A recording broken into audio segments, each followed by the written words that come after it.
Good morning. আজ হচ্ছে মঙ্গলবার আর আজকে সকালটা আমি চা আর মুড়ি দিয়ে শুরু করলাম। তো সব কাজবাজ বাসি কাজবাজ সেরে আমি চলে এসেছি রান্না করতে।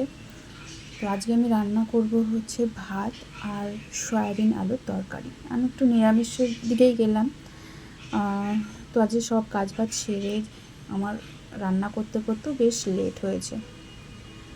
তো এখানে আমি ভাত আর এখানে সয়াবিন আলু একসাথে আমি ভেজে নিচ্ছি। তারপর আমি চলে গেলাম মশলা বাটতে।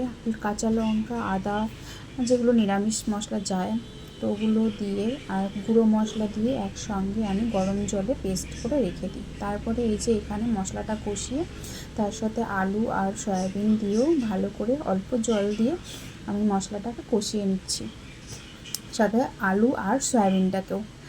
তো এখানে আমি জল ঢালছি, কারণ আমি তরকারিতে সবসময় গরম জল ইউজ করি তাই।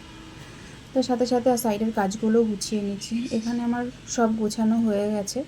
আর এর সাথে আমি এখন দেবো হচ্ছে কাশ্মীরি লঙ্কার গুঁড়ো, একটু গরম মশলা আর টমেটো কেচাপ। আমার কাছে টমেটো ছিল না তাই টমেটো কেচাপ দিয়েছি। তো এখানে ভালো করে নাড়িয়ে চাড়িয়ে আমি দিয়ে দিলাম গরম জল। গরম জলটা দিয়ে ভালো করে ফুটবে। আর আমি একটুখানি ঝোলঝোলি করব, দেখে নাও কালারটাও কেমন সুন্দর এসছে। তারপরে চলে গেলাম স্নান সেরে পুজো দিয়ে চলে আসলাম ছাদে। যেহেতু আমি জামা কাপড় মেলেছে, দেখতেই পেলে জামা কাপড়গুলোর কী অবস্থা, এত জোর বৃষ্টি হাওয়া দিয়েছিল। তারপরে আমি চলে এসেছি এখানে খাবার খেতে, কারণ তখন প্রায় বেলা 2টো বেজে গেছিলো। আমার প্রচণ্ড খিদে পেয়েছিলো আর আমি একটুখানি আচার নিয়ে বসে পড়লাম খেতে। তো খাবারটাও খুব ভালো হয়েছিল, তরকারিটাও খুব সুন্দর হয়েছিল খেতে। তো চলো এখানে ভিডিওটা আমি এন্ড করছি। টাটা। ভালো লাগলে সাবস্ক্রাইব অবশ্যই করে দিও।